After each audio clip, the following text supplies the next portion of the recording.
Good day everyone, welcome to Intellifix Electronics Tutorial channel. So today ang ating pag-usapan is about sa DMX Cut. No? Ito yung multifunctional tools na mahalaga sa ating mga lighting technician. No? Okay, so maraming capabilities ito o kakayanan na makakatulong sa ating trabaho. Ano?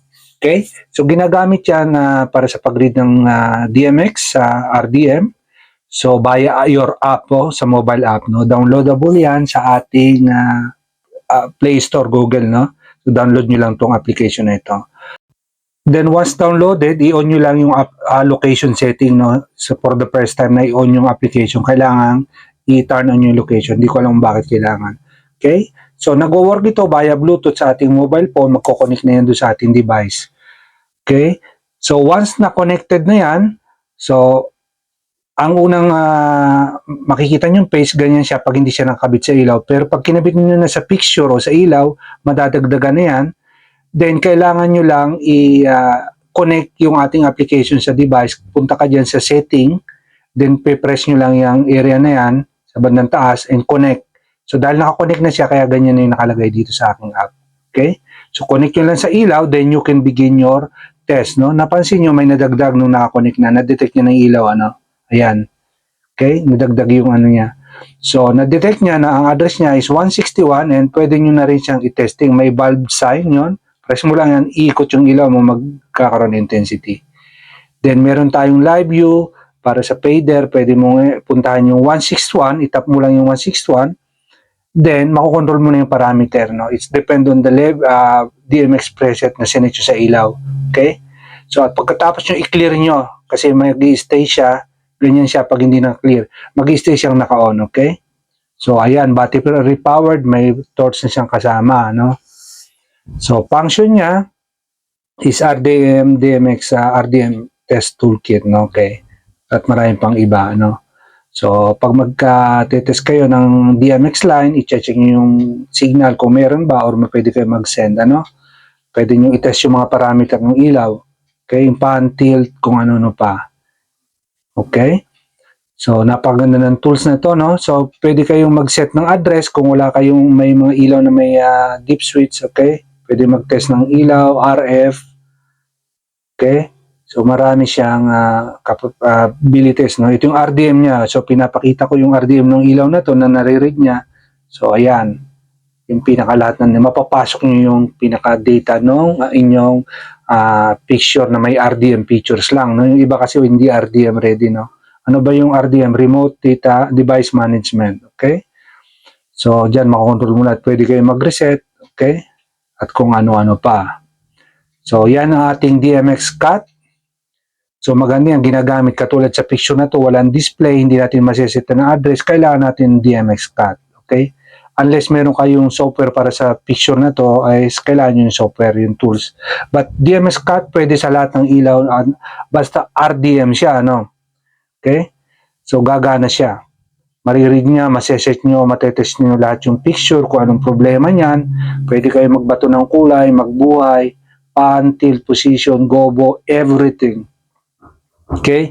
Via our DMX Test Toolkit. Itong DMX Cut 5. Merong bagong version to, yung Cut 5e. So, maraming nadagdag na features. Ano? Okay? So, ito yung pinapakita ko yung sa video. Ito yung isang picture natin na hyper-rated na wala siyang display, no? Kasi nga ito ay pang outdoor na picture, no? So, ayan. I-on nyo lang yan sa DMX Cut, yung button sa gitna na yon, then i-connect nyo yung DMX pin, ano? Cable, no? Doon sa input mong ating lighting picture. Okay? Ganyan sa ginagawa ko, no? Then, naka-on na siya. Naka-connect na yan doon sa then, i-connect nyo dun sa inyong Bluetooth ng mobile nyo. Okay? Then, ma-access nyo na yung ilaw na yan. So, may video ako na ipapakita kung paano natin actual na ginawa sa model na G1, sa picture na ito at saka sa isang plug. Okay? So, kung gusto nyo mapanood, yun ang actual is ano lang, abangan nyo lang kung may publish, but una ko ipapublish itong about sa DMX Cut, no? So, ayan yung mga sample ng mga ilaw na kaya niyang kontrolin, okay? So, lahat ng may DMX, as long as May DMX control fixture, kayang-kaya po niyan. Okay? So, yung mga DMX fixture na 3-pin, pwede rin po, gagamit lang kayo ng cable na 5-pin, female to male na DMX na 3-pin o kaya yung triple na tinatawag. Ano? So, kasi yung sa DMX craft natin is 5-pin na siya. Okay, alright. So, yan yung ating maiksing talakayan, mabilis at maiksi, pero meron naman kayong mababasa rito sa content na to, pwede nyo i-pause, i-rewind, okay, kung nabibilisan kayo, ano.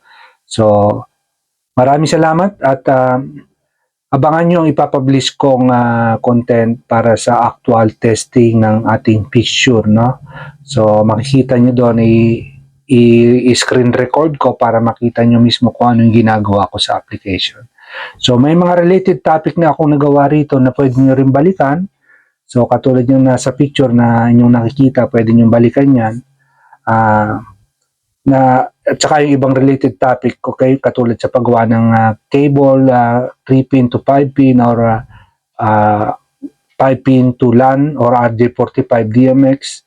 Okay, kasi ang DMX natin pwede mag-run overcut cable, no? So, meron akong tinurong, may ginawa rin akong tutorial para dyan, ano? Para mapabilis ang ating bilang mga technique, kailangan natin ng isang tool at saka magkaroon tayo ng mga technique or idea, no? So, gusto ko lang i-share sa inyo kasi darating ng araw kayo naman na magti-take over ng aking ginagawa, okay? Ang aking passion. So, makapareho tayo ng passion. So, it's better to share na, no? Okay? Thank you and God bless to all of you, and please like and subscribe if you like this video, okay? This is Intellifix Electronic Tutorial Channel. Bye for now. Bye-bye.